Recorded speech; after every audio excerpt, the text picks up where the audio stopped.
밤에 듣는 이야기. 안녕하세요. 밤에 듣는 이야기입니다.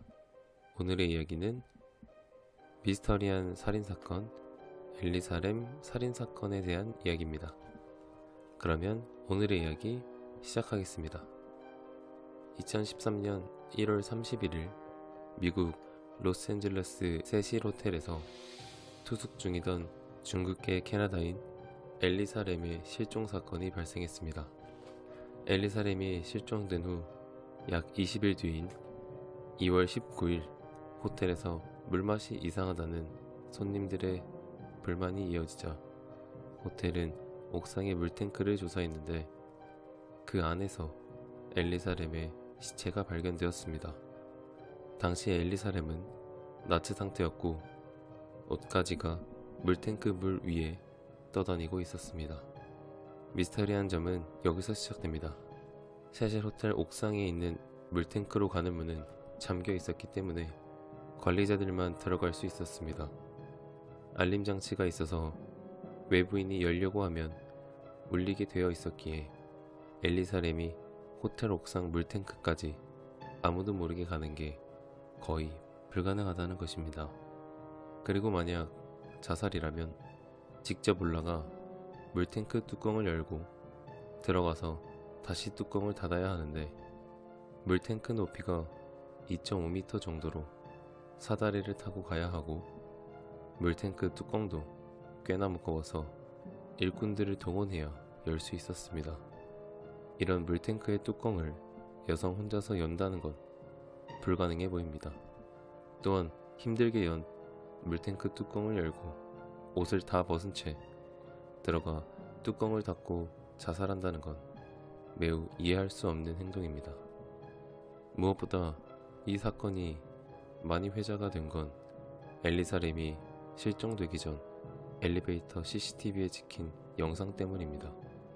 그녀가 혼자 엘리베이터 안에 들어오더니 여러 층의 버튼을 눌렀고 문이 닫히지 않자 머리만 내밀고 밖을 살펴보더니 누군가를 피하듯 엘리베이터 구석에 몸을 붙이고 있거나 엘리베이터 밖으로 나갔다 들어왔다 하는 행동을 연이어서 보입니다.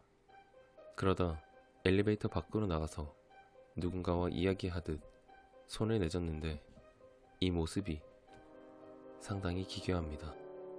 팔을 이상하게 꺾고 있고 이동하는 발도 매우 부자연스럽게 꺾여 있습니다. 약물이나 마약 중독이 의심되는 몸동작이지만 부검 결과 약물이나 알코올의 흔적은 발견되지 않았습니다. 이 영상으로 미뤄볼 때 실종 당시 그녀와 함께 있었던 사람이 그녀를 살해하고 옥상 물탱크에 넣었을 것이라는 추측이 있지만 그러나 당시 그녀와 함께 있었던 사람은 발견되지 않았습니다.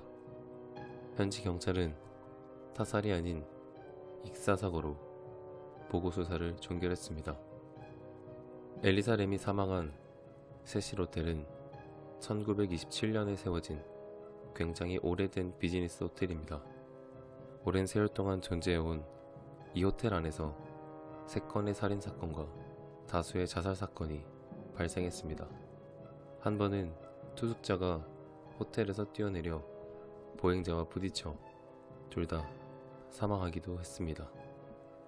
그 밖에도 유명한 연쇄살인마 2명이 장기간 투숙하면서 살인 행각을 벌이기도 했습니다.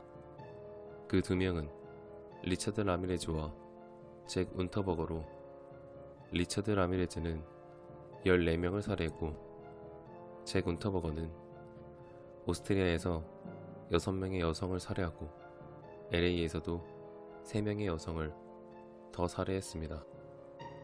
잭의 마지막 살인은 호텔 세실의 자신의 객실에서 벌어졌습니다. 세실 호텔은 그 이전에도 유령이 나온다면서 오컬트 매니아들의 주목을 받던 장소이기도 했습니다. 많은 사람들은 엘리사렘 살인사건이 이곳에서 죽은 원혼들의 짓이라고 말하기도 합니다.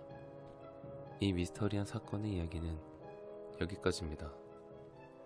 하지만 이 사건에 관해 신빙성을 가진 이야기가 하나 있습니다. 당시에 세실 호텔에는 장기 투숙객들이 많이 있었습니다.